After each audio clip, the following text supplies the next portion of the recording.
ስፔናዊ አማካኝ በዘመናዊ እግር ኳስ ምርጥ ከሚባሉ ስፔናዊ መካከል ተጠቃሽ ናቸው። ሴስ ፋብሪጋስ ከነዚህ ቀጣይ ሊሆን እንደሚችል ይሰማል። የቀድሞ አርሰናል፣ ቼልሲ እና ባርሴሎና አማካኝ ኮማ ሴሪያ ቢ ወደ ሴሪያ ያሳድጓል። አሁን ደግሞ ለአውሮፓ ውድድሮች እንዲፎካከር በማድረግ ብዙዎችን ትኩረት ስቧል። ታዲያ ይህን እንዴት አደረገው? በአውሮፓ ውስጥ ካሉ እጅግ አጓጊ አሰልጣኞች አንዱ የሚያደርገውስ ምንድን ነው? እንደ ብዙዎች የዘመን ምርጥ አሰልጣኞች ፋብሪጋስ ፖዚሽናል ፕሌይ የተሰኘ ተጫዋቾችን በሜዳ ላይ ያላቸውን አቀማመጥ በመጠቀም ብልጫ የመፍጠር ዘዴ ይከተላል። የዚህም ዘዴ አንዱ ትችት እግር ኳስን አሰልቺ ሊያደርገው ይችላል የሚል ነው። ኳስ ዝውውር በተጫዋቾች አቀማመጥ ላይ ብቻ ሲመሰረት አሰልጣኞች ቡድናቸው ላይ በጣም ጥብቅ የሆነ መዋቅር የመጫን ዝንባሌ ይኖራቸው። ይሄ ጨዋታ እንዲቀዘቅዝ ያደርጋል። የሚገርመው ፋብሪጋስ በዚህ ይስማማል።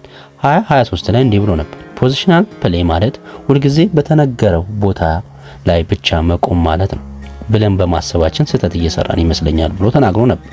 ሁሉም ነገር በልምድ ላይ እንደተጠና ሮቦት መሆን የለበትም። እግር ኳስ እንደዛ አይደለም። አንዳንድ ጊዜ ጨዋታውን በመከላከል ሆነ በማጥቃት ወደ ግራ ወይም ወደ ቀኝ መሄድ ይጠይቃል። ስለዚህ ፋብሪጋስ ፖዚሽናል ፕሌይ ስሪት ትንሽ ለየት ያለ ነው። ቡድኑ በማጥቃት ወቅት የተለመደ ቅርጽ ቢይዝም አጥቂዎቹ ግን በቦታ መቀያየር ሮቴሽን የማድረግ እድል አላቸው።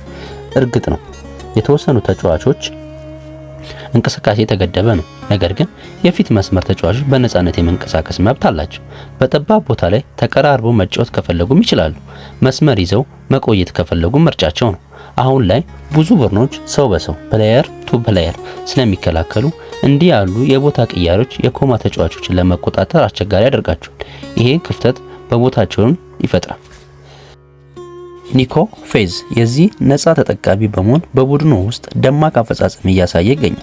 2025 ላይ ውድድር ዘመን በአውሮፓ 5 ታላላቅ ሊጎች ውስጥ ከ21 ዓመት በታች ካሉ ተጫዋቾች መካከል ከላሚ ያማል በመቀጠል ከፍተኛ የጎል ዕድልና አሲስት በመፍጠር ሁለተኛ ተጫዋች ነው። ይሄ አርጀንቲናዊ ወጣት ፋብሪጋስ በሰጠው ነፃ የቁጥር 10 ሚና ላይ በደንብ እየደመቀ ነው። ፋብሪጋስ ስርዓት ውስጥ ተለዋዋጭነት ቢኖርም ቡድኑ ለተቃራኒ ቡድን መልሶ ማጥቃት እንዳይጋለጥ ግን የሬስት ዲፌንስ መዋቅሩን ይጠብቃል።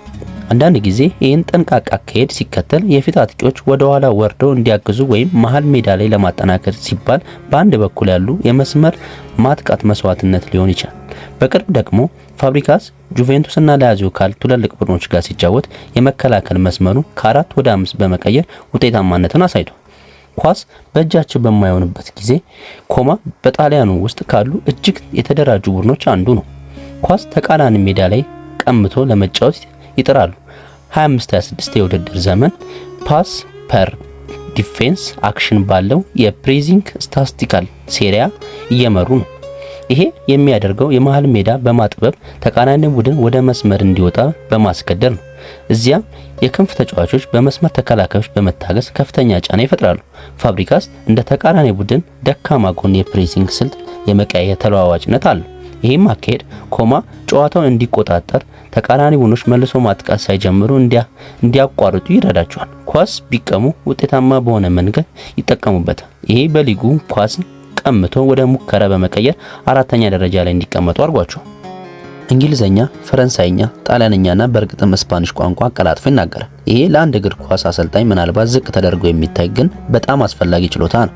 በተጨማሪ በእግር ኳስ ታሪክ ውስጥ ካሉ ምርጥ አሰልጣኞች ውስጥ ስራ ሰርቷል። በአንድ ወቅትም እንደተናገረው በተጫዋችነት ዘመኑ ሁሉም አሰልጣኞች ረገድ የወደዳቸውንና ያልወደዳቸውን ነገሮች የሚመዘግቡባቸው ተከታታይ የማስታወሻ ደብተር ነበሩት።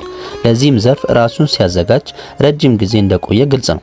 ስለዚህ በአዳዲስ እይታ በሚደንቅ የመለዋወጥ ብቃትና የታክቲክ ፍላጎቶች ለተጫዋቾቹ የማስተላለፍ ችሎታ ፋብሪጋስ በአሁኑ ጊዜ በአውሮፓ ውስጥ ካሉ እጅግ አጓጊ ወጣት አሰልጣኞች ውስጥ አንዱ ነው። በቀጣይ በሙያው የሚያደርገው ነገር በጣም አስገራሚ ይሆናል። ይሄ ቪዲዮ ከወደዱት እባክዎ ለቻናሉ ሰብስክራይብ ለማድረግ ያስቡበት።